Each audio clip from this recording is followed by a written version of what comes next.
Hello, everyone. Welcome to Jamaica 411. Thank you so much for joining me today. I'm your host, Michelle Stern. I have a very interesting video for you. And as usual, my videos, they have a lot to say about this or that.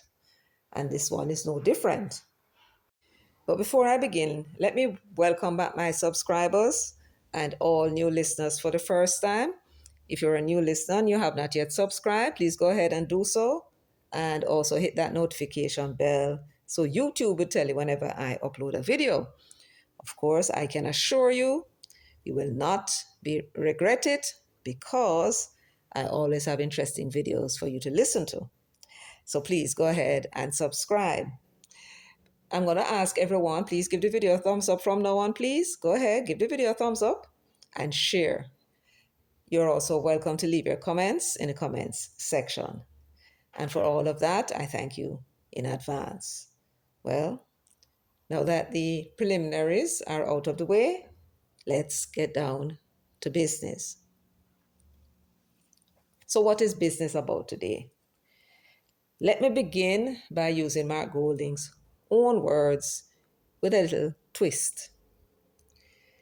And we feel strongly, we in the resistance, and so many of us in this country who thought we had gotten rid of these British people, and we feel strongly that the appointment in this case, that the election of Mark Golding is itself an act that will further corruption in this country.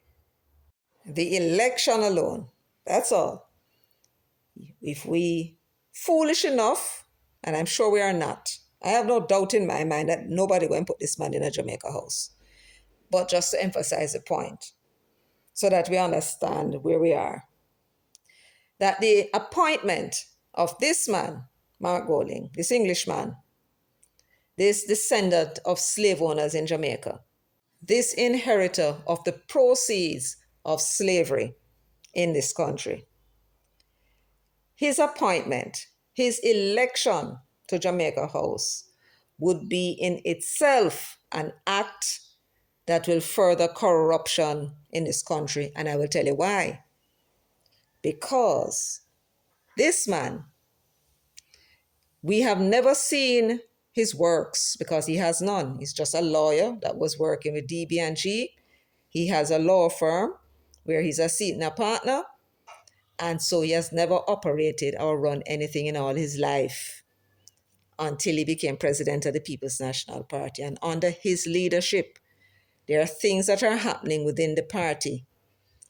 And that in itself tells you who he is, if nothing else does. It is nothing that he says which tells you anything about him. It tells you something.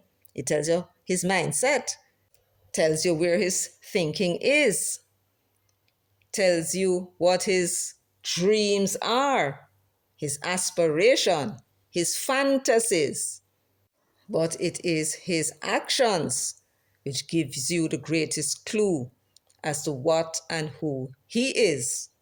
It is his actions that proves to you what he is, never his words. His words are an indication. His actions, though, something else. What he does tells us of what he truly believes, truly thinks, his values and his attitudes. That's what his actions tell you, and not his words. We are going to begin, first of all, to listen to his words, and thereafter examine his actions.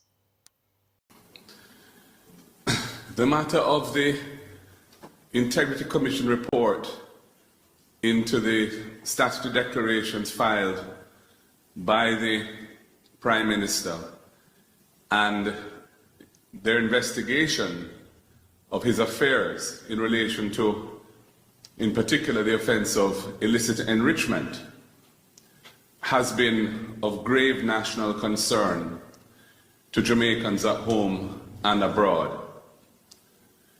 The Integrity Commission, after their extensive investigation, due to a lack of information forthcoming from the Prime Minister on critical elements of facts that were relevant to the matters that they were investigating, felt it necessary to refer the matter to the Financial Investigations Division and Tax Administration Jamaica for further investigation on different aspects of what had come out in their investigations.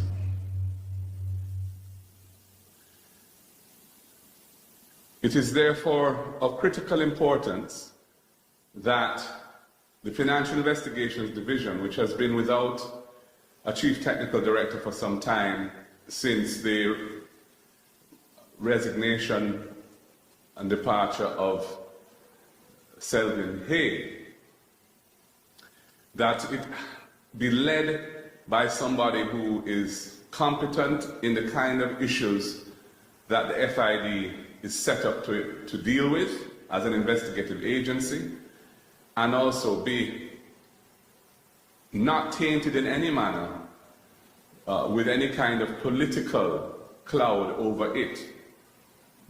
Whoever the technical director of the FID is, must be somebody who's not perceived as having any particular political affiliation or bias. Now, one of the things that I found a little quaint, I have to say, is this acting, this show that is being put on by these risers of righteous indignation with the appointment of Dennis Chung. And what is really their problem with Dennis Chung? Their problem with Dennis Chung is that he disagreed with some of the arguments that was being put out. For argument's sake, Mark Goling was the one who jumped out and claimed that Andrew Holness operated no less than 28 bank accounts. 28 bank accounts. He spoke about persons, several unknown persons, making deposits into the Prime Minister's account, right? That nobody knows who these persons are. This is the same integrity report that I dissected from cover to cover, 172 pages. Yes, I did about 13 videos and found some flaws in the report. And he made those statements. Donna Scott was with him, and I do believe the other one was KD Knight, and Leighton was there. And he made those statements very early. He said that the Prime Minister knew that he was under investigation for illicit enrichment, right? And lied to the public. He spoke about the 28 bank accounts and the hundreds of millions that are moving, and made reference to money laundering. When I went through the report, because you can't just take these reports and just read the conclusion, because if you do that, you could get yourself in trouble if the person that is doing the report draws a conclusion that may not be in line with what the evidence is that he's presenting. And it doesn't necessarily mean they would do that purposefully, but they are going by recollection of what it is that they wrote. So you have to be careful. But in order to get this thing out, right, he went and made certain remarks at that first press conference, and he has not corrected himself since. The Prime Minister, when him hear him talk about, say, him lied to the public and talk about, say, him never know that he was on the investigation. Say him go and talk to him lawyer. And when him saying went talk to him lawyer, we went and put out there, because we checked and realized that the day when the Prime Minister was asked the question whether or not he knew who in our party could be on an investigation, I said, no, I don't know of anybody, right? That it was the following day that Kevin Stevenson wrote to him to tell him that he was being investigated for illicit enrichment. He wasn't being investigated before, right? But they did not tell him it was illicit enrichment. And we know, because in that very same report, when it was brought up to Kevin Stevenson, he reminded the Prime Minister that he had sent him this letter on the 13th of August, right? Telling him that he was to come to this meeting, and it was in reference to illicit enrichment. The day when that reporter had asked Holness the question, it was on the 12th of August. Once we put that out in a video, the Englishman realized I'm in a problem, nobody gonna repeat it. But the risers and grab it and run with it, and they did not seek to correct them, claiming that the man had 28 bank accounts. What the report actually said is that there were 28 accounts associated with him, right? And Stevenson miscounted. The Prime Minister had certain amount of bank accounts, some open, some closed over a period of time. But at the time when the investigation was done, he had 9 active bank accounts, right? Stevenson was counting in bank account some investment accounts that he had with NCB Capital Market and I think Berita, right? So that and many more lies were put out. When the journalists call and ask certain commentators, and they usually ask Dennis Chung, he's willing, Kevin O'Brien Chang, and some other persons to come and give their views. He said that there is nothing unusual with having 28 bank accounts. This man is a chartered accountant, right? I do believe he's an auditor, as far as I understand it.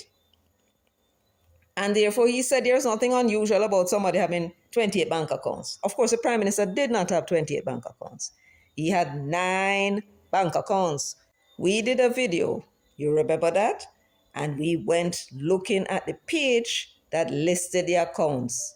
And we counted, and the Prime Minister has 9 bank accounts. We even look at Mark Golding's statutory declaration and counted 5. Right? Good. Dennis Chung disagreed, therefore, with their position. People are needed to understand this. And the resistance members were needed to understand this. Dennis Chung gave some opinions about the report. And he's saying that there is nothing unusual in having 28 bank accounts. He made some pronouncements about some other aspect of the report as a chartered accountant, right? It's his opinion. Those opinions that he shared went against what it was that the risers were pushing, which were all lies. And he was, like me, trying to straighten out what it was that the report was saying and giving his own understanding of what the report was saying. And that went against the lies that they were out there telling. I needed to understand this. This would have been embarrassing to them. He was not the only one. There were others. They are saying that he spoke about the FID.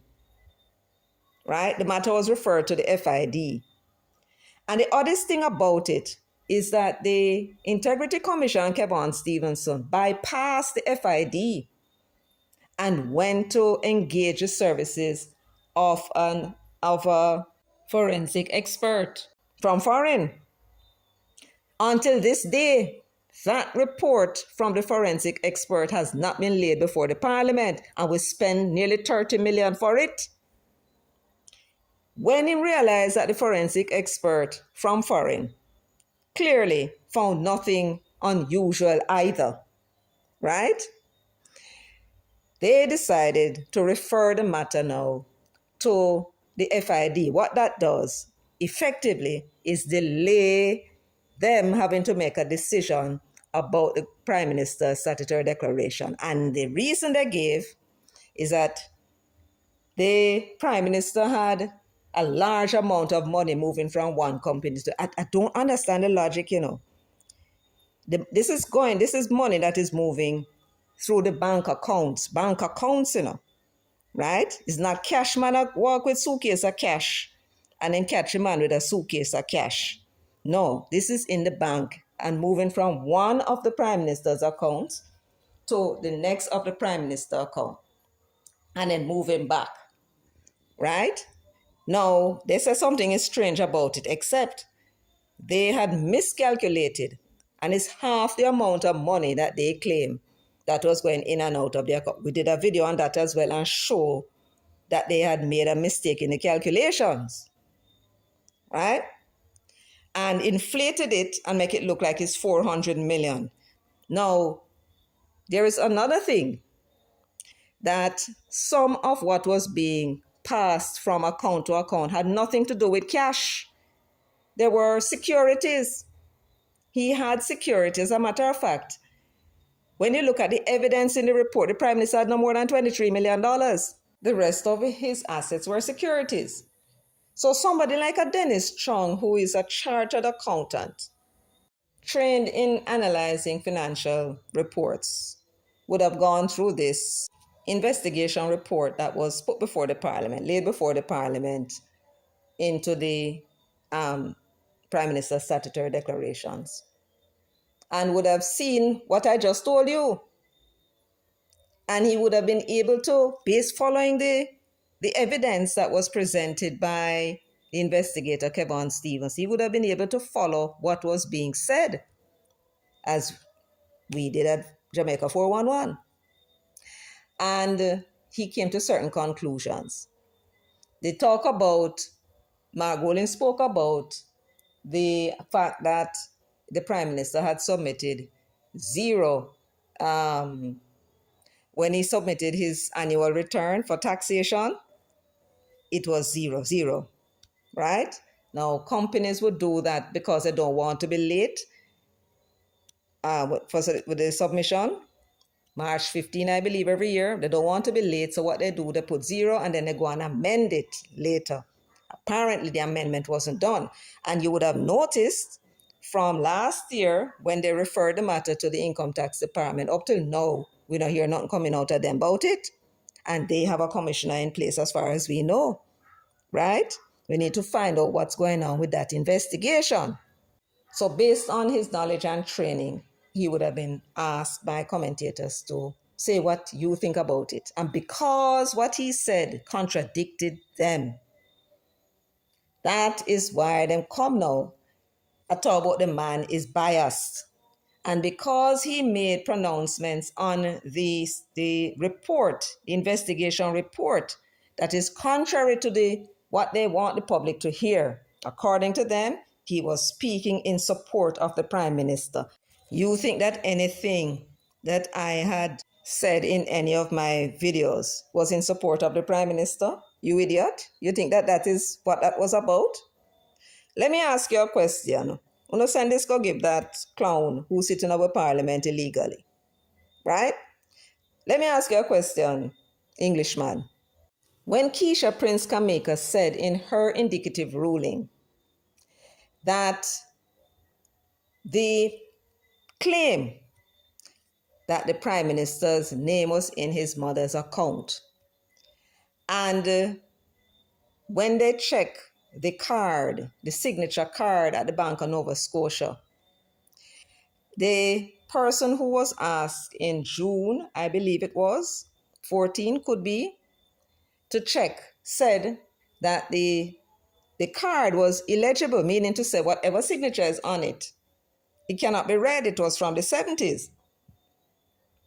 And when Prince Kameka said that the statement that the bank had produced had his mother's name alone on it, and remember, we already showed in one of our videos that at the time when the Bank of Nova Scotia had converted and moved from paper or the signature cards to having the signatures on the computer now, that would have been at the time when the cards were still legible, because that was what the people were using to identify people who came to withdraw money. The signatures were on the card. They would go and they'd go in the cabinet, pluck out the name, compare the signature on the withdrawal slip with the signature on the card, and that's how you get your money. That's how it used to work. And the banks at that time, when they start to modernize and start to get into computers, they would have scanned the information from a card that had the signatures on them. So if Holness's name was on that, and if his sister's name was on that signature card, it would have been captured. So therefore, if the Bank of Nova Scotia go into their system and they look at the signature line and they see one signature, it can only be because that was the signature that was captured. And the statement that was being produced by the Bank of Nova Scotia that went to the Integrity Commission, to the investigation department, only had his mother's name on it. Fem's name was never on it.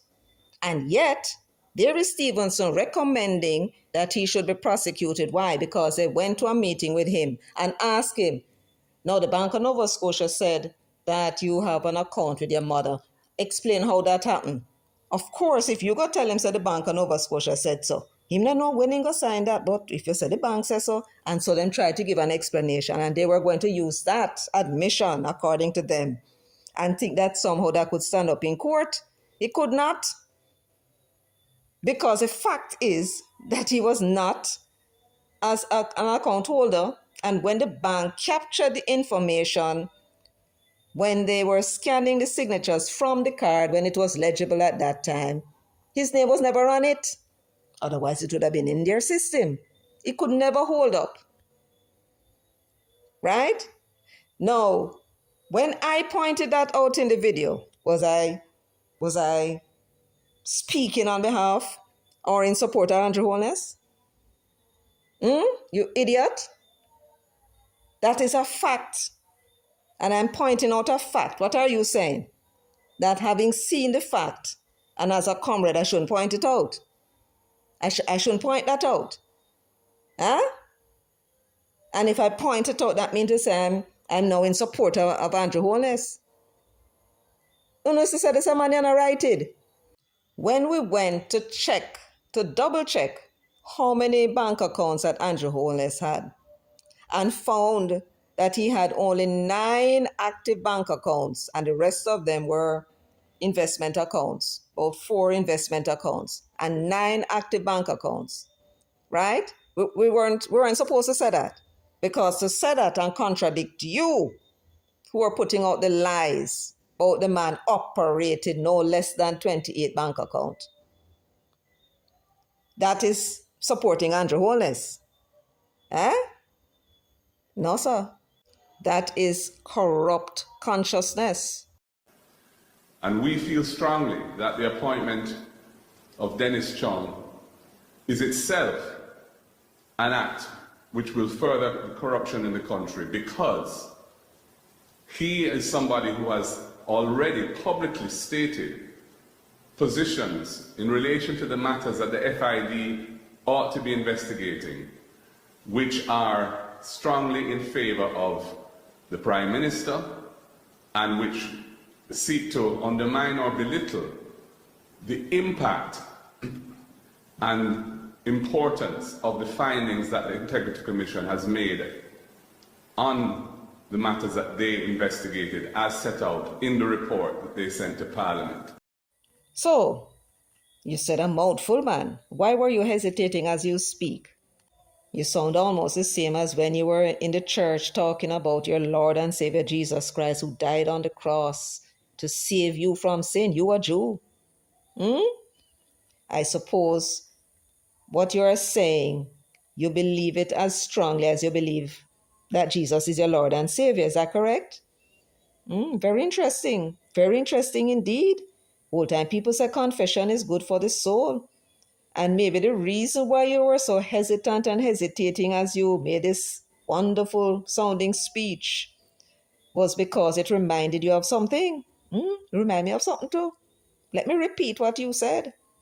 And we feel strongly, that is you and Donna Scott and the others, we feel strongly that the appointment of Dennis Chung is itself an act that will further corruption in the country. And why you say so? Because he is somebody who has already publicly stated, positions in relation to the matters at the FID ought to be investigating, which are strongly in favor of the Prime Minister and which seek to undermine and belittle the impact and importance of the findings that the Integrity Commission has made on the matters that they investigated as set out in the report they sent to Parliament.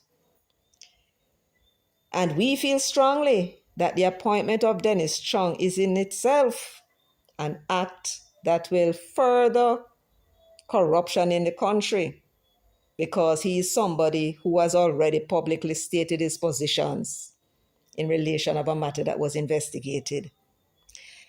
Mark Golding, do you remember somebody by the name of Zulika Jess? Yes, you remember her?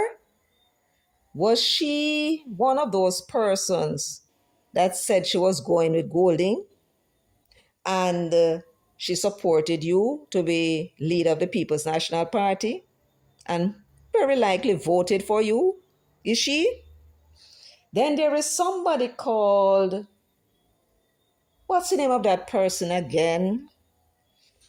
Colin Hitchman. Was he in one of your videos talking about he was going with Golding and telling people, the comrades, all the reason why him going with Golding and that they should support you? You remember him? Then there is a lady named Stacey Knight. Yes. You remember her too? Yes, I hope so. And then there's another name. Is it Esther Wauchope? How is that name pronounced? Let me see if I can spell it. Wauchope. She was one of the persons, I think she was running for councillor in Brownstown in Northwest St. Anne. And run and lost the Bamboo Division as well.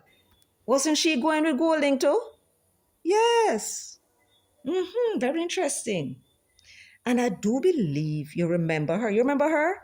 Yes. Let me ask you something now.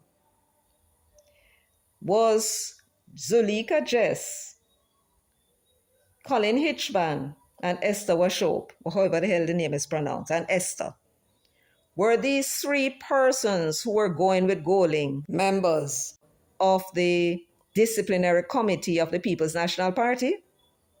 That is the committee that is supposed to be looking into the disciplinary, taking disciplinary actions, if required, against persons in the PNP who would have been engaged in anti-party activities, as you and your cronies were when Dr. Peter Phillips was the president of the party, and we found that out later.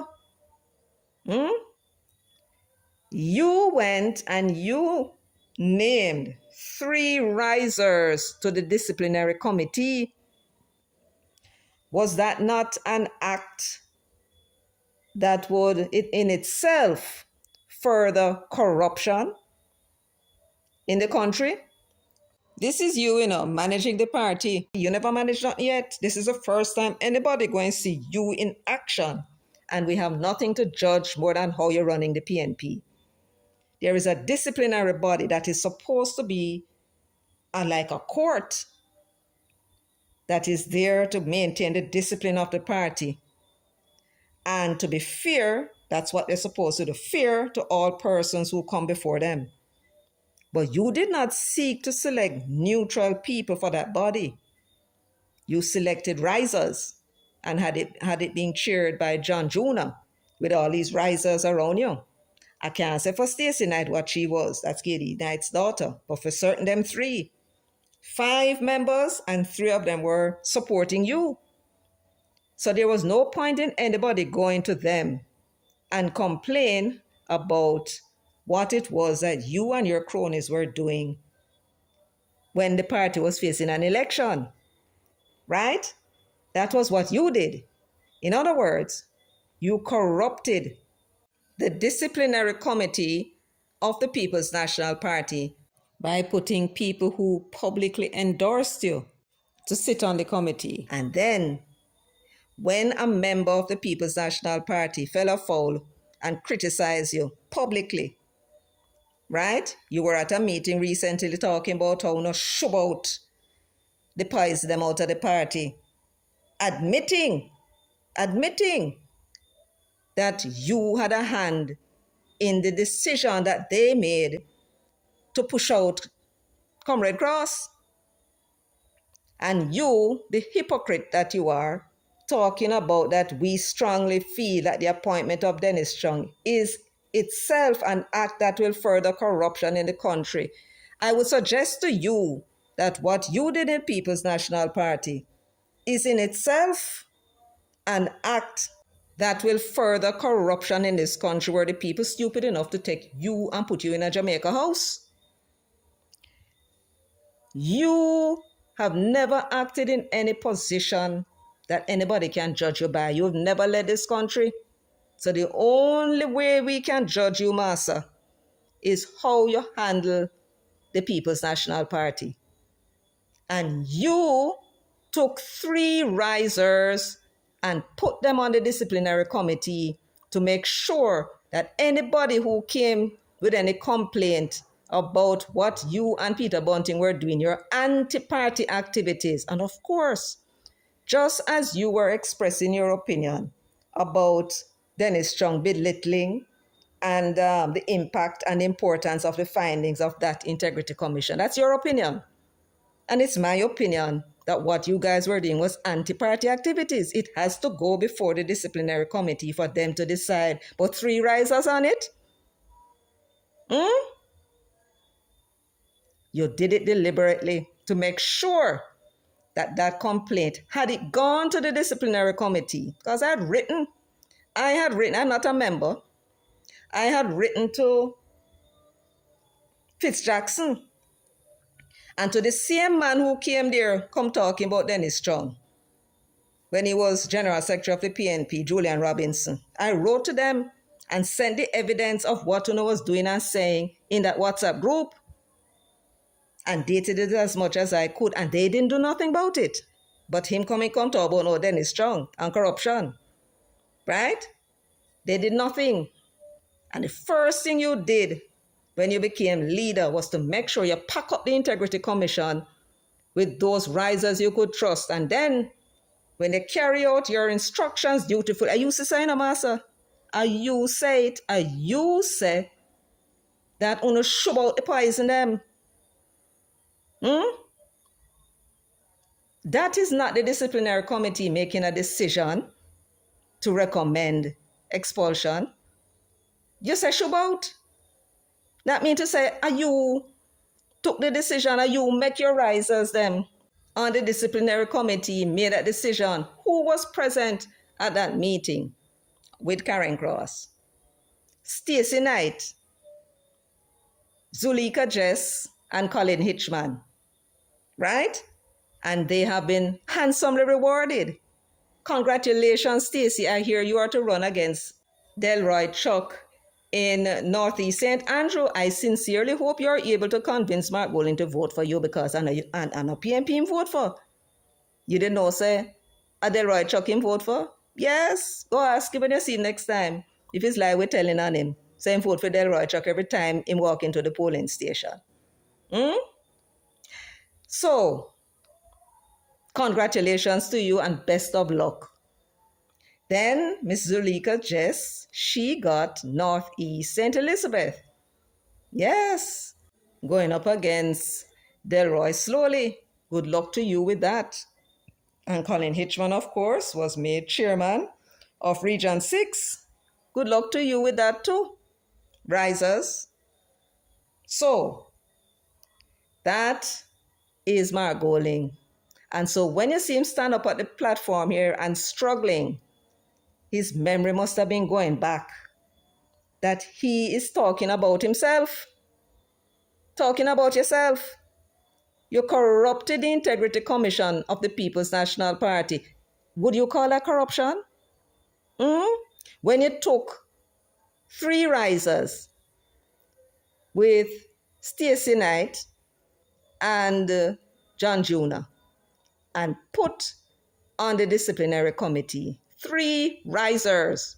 You didn't try to find neutral people who did not support either Lisa or you or Dr. Phillips, but who can be fair to all comrades who come before them. You were not interested in that.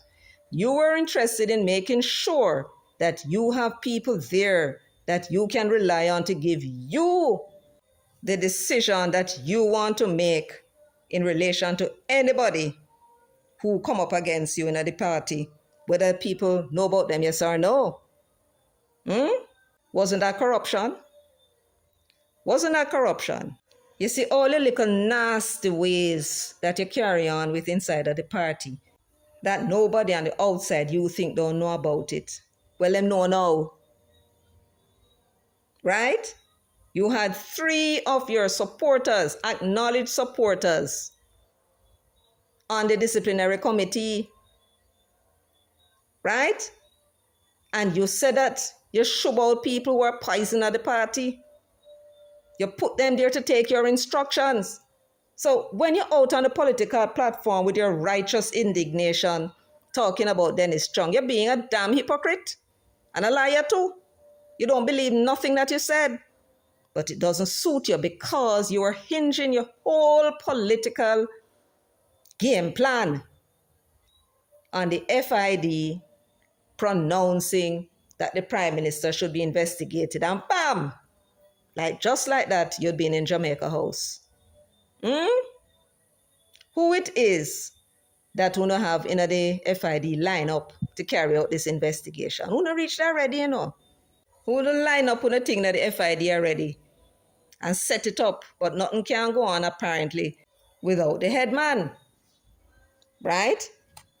Una very perplexed. Not because una believe that corruption will be further. That is just for una thing now to tell Jamaica people. And I don't know who believe una with that. Who in the private sector anyway in Jamaica believe that Dennis Strong is a labor right? You think the PNP would have hired a labor right and put him the head of NSWMA to sabotage a party at a critical time when they're about to go into an election? Who would have tolerated that? The Portia and the rest of them would have been demanding that none can stay there. So where we not come and label this man or talk about him bias and the perception of political this? Who not alone have that the perception? Who not alone because we not have a plan set. We not already reach inside of the FID and we already know who the investigators are and we already have a man set up. We already have a man set up. We're just waiting for the head now. The head honcho. And then now things can go on. But we believe with Dennis Strong now. He might go run with the thing and say, how foolish is this? Right? Don't waste time. But who to say the other persons who are there on the board won't say the same thing? He might be able to read the financial reports as a chartered accountant. And if no chartered accountant not on that board, he can explain to them what these things mean. And then hope is dashed. Because that's not wait upon. You tried with the Integrity Commission. Kamika was the one that stood in the way. And now the Integrity Commission incredibly got rid of her, but then kept Kevon Stevenson and then go put in her place Dayton Campbell's best friend. But now, he's going to have a hard time making a decision because we already spot the plan and the Machiavellian master stroke and tell everybody about it. Him not make the move yet. We not give him the go-ahead yet. Right? But now that we're quiet about it, it will come. But I think Uno can't fool us. Not at all. It will come. And then whatever happen after that, Uno depend on one. He has commented on the 28 bank accounts operated by the minister and his company. The 28 bank accounts operated by the minister and his companies. You heard him, right? He has commented on the 28 bank accounts operated by the Prime Minister and his company. You heard him. I blame Andrew Holness for it. He need to carry the man, you go to court. Go make him pay. He not going to pay nothing. Carry him go to court. and make him pay for all these lies that he's telling and see if he won't open them out and tell anymore. On the volume of funds that have flowed through those accounts over the period of their investigation in excess of $470 million. Flowed through the accounts in excess of 400 million. Well, that is what was in the report, but what was in the report was a duplication. Flow through the accounts as if these were monies that were coming from outside and inside these accounts, implying money laundering. Innuendos in them can be sued for that too. On the issue to do with the Positive Jamaica, a non-profit foundation that receives monies for worthy causes donated from local and overseas contributors, those funds being used to purchase financial investments in the name of and for the benefit of Mr. Holness's personal companies. That was in the report that was tabled in Parliament, and I do believe these reports are privileged, but it was also posted on their website, and it is not, right? He is saying that monies that were received by the charity was used for Holness's, in the name of and for the benefit of Mr. Holness's personal companies. All them sitting there can carry him go to court for, right? And make him go prove to the court that that is so. On each of these matters, he publicly sought to take a position that's led to the impression that there was nothing amiss, there's no case to answer, everything is above board. In other words, he took a position that was contrary to your own. And for that reason, he should not take up an appointment at the FID. Because you now assume or want us to assume that he would interfere with the investigation. We don't even know if the FID has any legal basis to take on this case. Right? That's one of the first things that they will have to decide. And if I recall right, that matter is a question before the court, for the court to decide, if I remember right. Even the nil returns filed by companies that had bank accounts with hundreds of millions of dollars passing through them, he said there was nothing peculiar about that. Well, I don't know if he said any such thing, but my recollection of those hundreds of millions you were talking about is $23 million the Prime Minister had. And as far as I recall, all of the other assets were securities or loans. And when we talk about securities, we are talking about stocks and bonds that were purchased by Holness. Nil tax returns. He clearly is a biased person on this matter. He clearly would have a conflict leading the FID to investigate this matter. And that is why we are saying he should resign that position if he's accepted it, or the appointment should be rescinded and revoked forthwith. It is too vital to Jamaica's democracy and the rule of law in our country that what will be the most important and significant investigation by the FID in its history should not be led by somebody who has taken a position on key issues that are the substance of that investigation, positions which are in favor of the Prime Minister, as opposed to positions which the FID ought to be investigating in a non-biased, non-partisan way, based on what the findings of the Integrity Commission were already on those matters. You know, folks, listening to the way in which he's reasoning, something just occurred to me. He has this strong view about the importance of the Integrity Commission report. And he thinks it's important to democracy and all the rest of it. What if the people of Jamaica were stupid enough to make him Prime Minister before this matter is adjudicated? You can imagine, since he believed it was the government that had something to do with Dennis Chung's appointment, presumably, he thinks that he will be in a position to influence whoever runs the FID and therefore get the results that he wants to get out of it. I wonder if you understand what I'm saying to you. His argument is not making any sense. The same argument that he's putting forward to say that Dennis Chung is disqualified to lead FID is the same argument that can be said that he himself will be disqualified to be Prime Minister of the country. Dennis Chung, he says, has a view about the Integrity Commission's report and is likely, if he's made ahead, to want to dismiss the investigation that he says is vital. Should the people of this country be stupid enough to put him as Prime Minister, then he would be in a position to influence the appointment of who is the head of the FID in order to bring forward a result that he wants against his own political opponent. It appears that in his own mind, it is the Prime Minister who interfered with the process that brought about the appointment of Dennis Chung. And if he thinks so, then clearly he must have it in his own mind that he would be in a position to do the same thing.